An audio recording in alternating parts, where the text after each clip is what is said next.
परिषदेसाठी उपस्थित आहात। ही परिषद दिनांक 26, 27, 28 फेब्रुवारी 1 आणि 2 मार्च अशी 5 दिवसाची ही जागतिक धम्म परिषद आहे।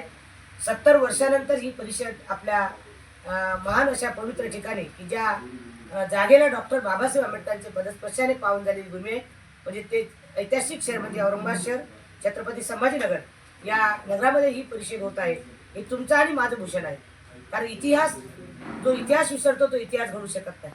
आणि म्हणून जिथून क्रांती सुरू झाली तिथूनच ही परिषद होणं अत्यंत गरजेची होती। आणि म्हणून औरंगाबाद शहरातील उपासक उपासिकांनी या जागतिक परिषदेसाठी अतिशय परिश्रम घेत आहेत। आमच्या कोर कमिटीच्या पदाधिकाऱ्यांना मी खूप खूप धन्यवाद देतो की मग आमचे पत्रकारजी शांतीलालजी गायकवाड असतील, रतनकुमारजी म्हणजे त्यांना आम्ही निळे प्रतीक म्हणतो, निळे प्रतीक असतील, आमचे गवळे बाबा असतील, आमचे सर्व पत्रकार बंधू असतील, आपण सर्वजण आमच्या सोबत आहात।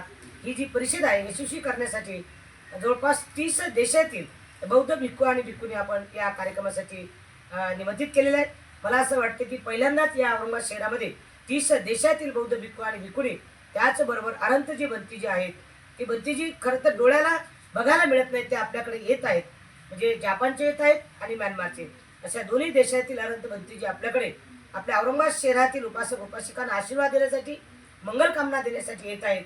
म्हणून तमाम बौद्ध उपासक उपासिकांनी या जागतिक परिषदेला मोठ्या संख्येने उपस्थित राहावं असे आपल्या सर्वांना मी आवाहन करत आहे।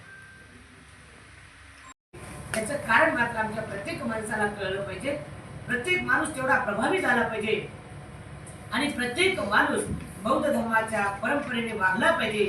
या परिषदेचा मुख्य उद्देश आहे की आमच्या माणसांना पंचशील कळलं पाहिजे, आमच्या समाजाला 22 प्रतिज्ञा कळायला पाहिजेत, आमच्या समाजाला बौद्ध धर्मगुरू सामाजिक कार्य कळायला पाहिजे।